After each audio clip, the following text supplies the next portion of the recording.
오늘의 말씀은 사사기 5장 14에서 18절 말씀입니다. 에브라임에게서 나온 자들은 아말렉의 뿌리 박힌 자들이요, 베냐민은 백성들 중에서 너를 따르는 자들이요, 마길에게서는 명령하는 자들이 내려왔고 스불론에게서는 대장군의 지팡이를 잡은 자들이 내려왔도다. 이사갈의 방백들이 드보라와 함께하니 이사갈과 같이 바락도 그의 뒤를 따라 골짜기로 달려 내려가니 르우벤 시냇가에서 큰 결심이 있었도다. 내가 양의 우리 가운데에 앉아서 목자의 피리 부는 소리를 들음은 어찌 됨이냐. 르우벤 시냇가에서 큰 결심이 있었도다. 길르앗은 요단강 저쪽에 거주하며 단은 배에 머무름이 어찌 됨이냐. 아셀은 해변에 앉으며 자기 항만에 거주하도다. 스불론은 죽음을 무릅쓰고 목숨을 아끼지 아니한 백성이요, 납달리도 들의 높은 곳에서 그러하도다.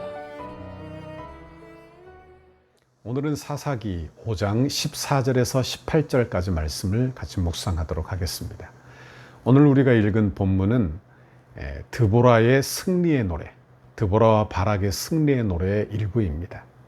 이 노래는 두 사람만의 노래가 될 수 없습니다. 이 전쟁에 참여한 1만 명의 사람들, 그 모두의 노래이며 바로 구원을 얻은 성도의 노래가 되는 것입니다. 그런데 여기 보니까 이 전쟁에 드보라의 말씀에 보니까요, 사람들을 소집한 1만 명이 어떻게 헌신했느냐? 기쁨으로 헌신했다는 거예요. 이스라엘 백성은 하나님의 언약으로 뭉친 공동체예요. 그러므로 어느 민족보다 강한 연대의식이 있는 것입니다. 그런데 오늘 본문에 보니까 이 부르심에 참여한 지파가 있는가 하면 그렇지 못한 지파도 있었다 하는 말씀이에요. 여기 참여한 지파는 어떤 지파입니까? 에브라임, 베냐민, 므낫세, 스불론, 이사갈, 납달리 지파예요. 마길에서 다스리는 자들이 내려왔고 하였는데 이 마길은 므낫세 지파의 장자의 집안인 것입니다. 스불론 지파에서는 대장군의 지팡이를 잡은 자가 내려왔다. 대장군은 계수하는 자, 그리고 서기관을 의미하는 것입니다. 이런 사람들이 죽음을 무릅쓰고 생명을 아끼지 아니하고 전쟁에 참여한 거예요. 물론 전쟁에 이긴다는 약속을 받았죠. 바락이 직접 받은 말씀은 아니지만 드보라 사사를 통하여 받은 말씀입니다. 가나안 야빈과 철병거 900대를 내 손에 넘겨주리라. 이게 하나님의 약속의 말씀이에요. 여러분, 하나님의 약속의 말씀을 믿는 것이 믿음이에요. 믿음은 무엇이냐? 이 약속의 말씀에 어떻게 반응하느냐? 그 말씀에 순종할 것이냐, 불순종할 것이냐?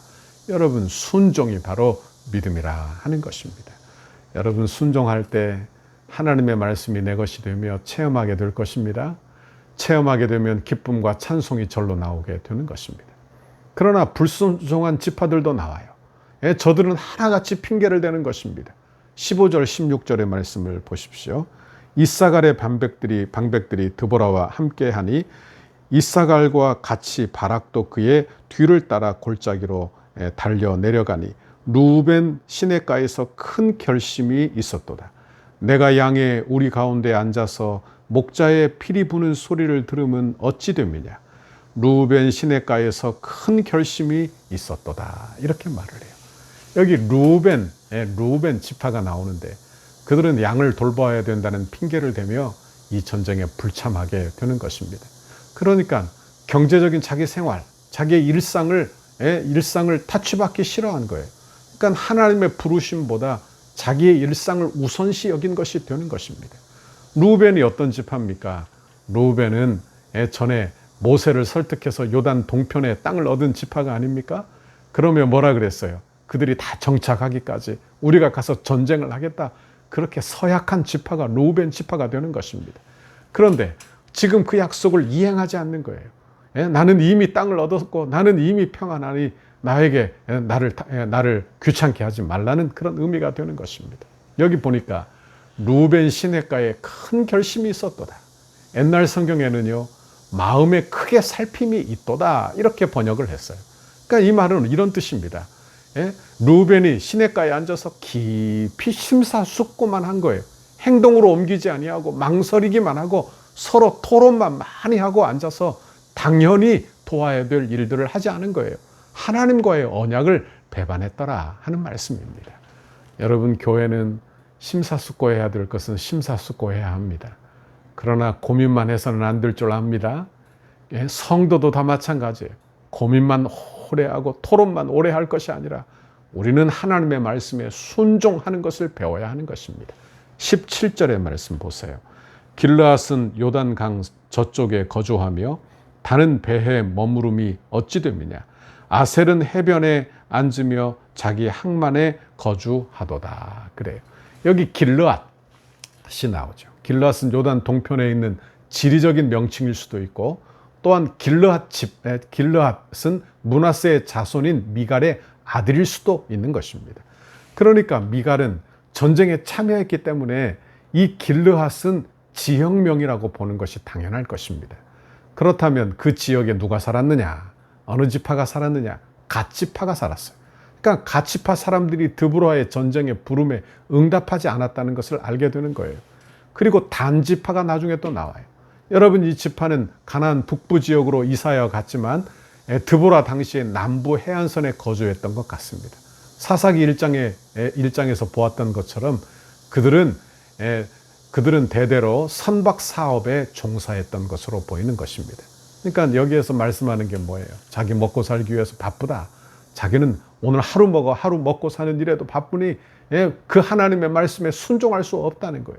그냥 버려두라는 거예요. 자기 거주지에 다 머물러 있었던 것입니다. 여러분, 내 비즈니스가 너무 많아.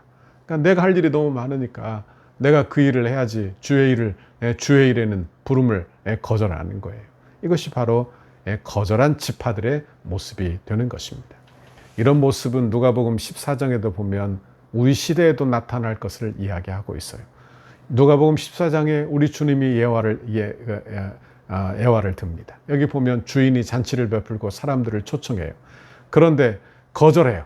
왕이 초청하는데 다 거절하며 이유를 댑니다. 어떤 사람은 나는 밭은 샀으니 내가 불갑을 나가서 일해야 됩니다. 용서해 주십시오. 어떤 사람은 나는 소 한 겨리를 샀으며 시험하러 나가봐야 됩니다. 용서하십시오. 다른 한 사람은 나는 장가 들었으니 가지 못합니다. 이렇게 하나님의 은혜에 다 거절하며 이유를 대며 초청에 거부하는 것입니다. 그럼 하나님이 어떻게 하시느냐? 하나님이 어떻게 하시는 것 같아요? 이제 초청하지 아니하고 억지로 데려다 놓는 것입니다.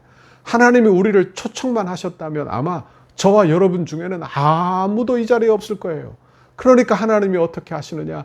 강권하여 데려오시는 거예요.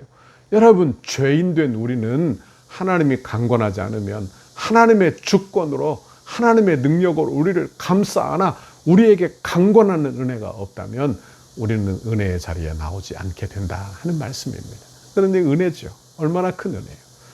우리 주님은 지금도 우리를 부르고 계십니다.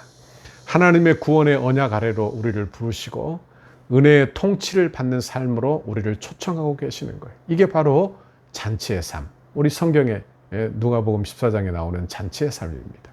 그런데도 사람들이 거절하는 이유가 있지요. 지금도 사람들이 다 거절합니다. 왜? 살기 너무 힘들다.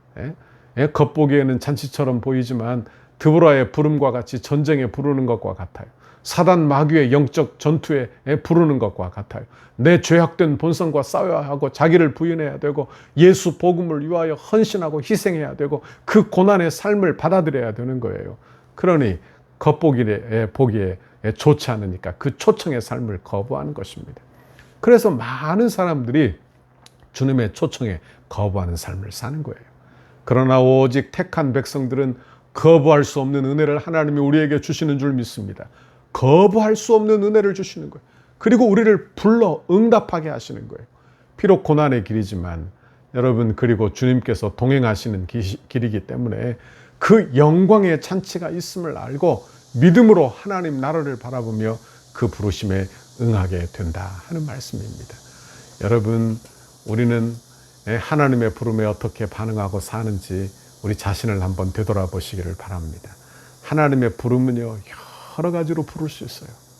교회 사역으로, 그리고 하나님의 나라의 일로, 그리고 믿음으로 헌신하는 일에 하나님 나를 부르고 계시는 것입니다. 그러면 내 사업이 바빠, 나는 못 가겠습니다. 나는 내 삶이 바빠 못하겠습니다. 이렇게 할 것입니까? 아니면 말씀에 순종하여 그 은혜의 강권을 받아들여 그 초청에 응할 것입니까? 초청에 응한 사람은 승리를 경험하게 되고 하나님의 축복을 경험하게 되는 것입니다. 오늘 18절에 스불론과 납달리와 같은 사람들처럼 되어야 하는 거예요. 18절 말씀을 한번 봅시다. 스불론은 죽음을 무릅쓰고 목숨을 아끼지 아니한 백성이요 납달리도 들의 높은 곳에서 그러하도다. 그래요. 그냥 그들은 죽음을 무릅쓰고 그 부르심에 응답했다.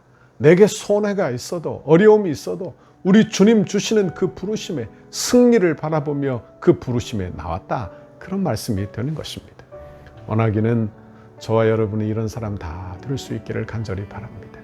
하나님의 부르심이 내 신앙생활에 내 삶에 가장 우선순위에 있어야 하는 거예요. 이게 신앙인이죠. 이게 신앙이에요. 원하기는 하나님으로부터 오는 그 부르심, 그 영적인 부르심을 외면하지 아니하고 그 부르심에 언제든지 긍정적으로 그리고 그 부르심에 기쁨으로 자원하는 마음으로 그렇게 응답하는 저와 여러분의 신앙생활이 다 되기를 바랍니다. 그래서 드보라가 불렀던 이 찬양이 저와 여러분의 감사 찬송이 될 수 있기를 간절히 바랍니다. 같이 기도하겠습니다. 하나님 아버지 고맙고 감사합니다. 오늘도 하나님의 귀한 말씀 우리에게 들려주시며 우리도 주님의 부르심의 기쁨으로 자원하는 마음으로 그렇게 반응하고 참여할 것을 말씀해 주시니 감사합니다. 강권하는 은혜를 우리에게 부어주시오니 하나님 그 강권하는 은혜에 순종하고 말씀에 순종하여 늘 주님 앞에 올바른 합당한 반응을 하고 사는 우리의 신앙생활 다 되도록 인도해 주옵소서. 감사합니다. 오늘 하루도 용기와 힘을 더하여 주옵소서. 예수님 이름으로 기도하옵나이다. 아멘. 우리 교회를 향한 주님의 뜻을 이루소서. 100대 기도문 화요일 11페이지입니다. 거룩한 헌신을 위하여 기도하겠습니다. 성령이 하나 되게 하신 것을 힘써 지켜 더욱 견고한 공동체로 결속되게 하옵소서.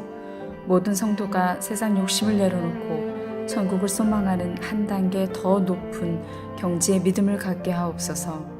주의 거룩한 비전과 소명을 위해 한 번뿐인 인생을 사용하게 하시고 건축이 부담이 아닌 축복임을 깨달아 기대하는 마음으로 새로운 은혜의 땅에서 누리게 될 영광을 소망하게 하옵소서. 모든 성도가 기도의 용사로 강력한 영적 군사로 무장되게 하옵소서.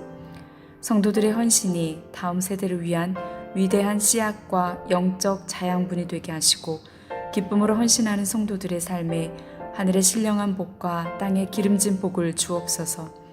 건축의 과정을 통해 영적 대부흥을 경험하게 하시고 성전 건축에 참여하는 성도들의 개인과 자녀와 가정, 사업장의 물질과 지혜를 한없이 부으시고 기도로 성전을 짓게 하옵소서.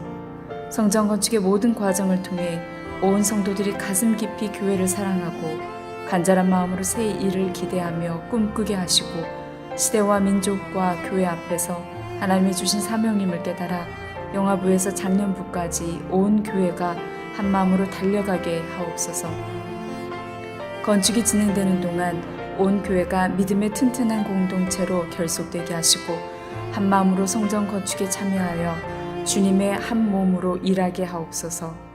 성도들이 건축을 통하여 믿음의 그릇이 더욱 커지게 하시고 새로운 공간에서 펼쳐질 주님의 비전을 넉넉히 감당하게 하옵소서. 성도들이 기쁨으로 헌신하여 덕소를 살리는 생명의 도화선이 되게 하옵소서. 한 영혼도 소외됨이 없이 믿음 안에서 기적의 역사를 이루는 통로로 쓰임받게 하옵소서. 건축의 내용을 이해하고 모두가 적극 동참하여 건축 홍보자가 되게 하소서. 건축을 통하여 선대의 고결한 믿음의 유산을 계승하도록 은혜를 주옵소서. 덕수교의 모든 가정이 믿음의 주요 또 온전하게 하시는 예수를 바라보는 가정이 되게 하시고 부모를 공경하고 부모의 신앙을 자녀들이 배워서 믿음의 명문 가정을 이루게 하옵소서. 예수님의 이름으로 기도합니다. 아멘.